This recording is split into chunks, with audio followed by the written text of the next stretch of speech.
Джим Коттер решил покрасить городок Глостер, штата Огайо. Когда-то это был процветающий шахтерский поселок, но в течение лет он облупился и потерял свою привлекательность.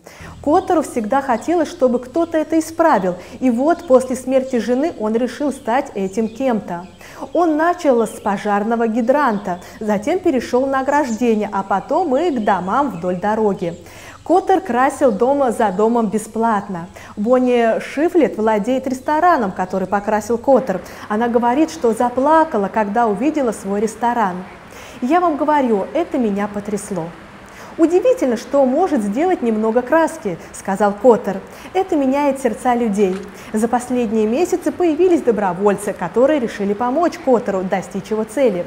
Джим и волонтеры покрасили и привели в порядок уже больше 20 зданий.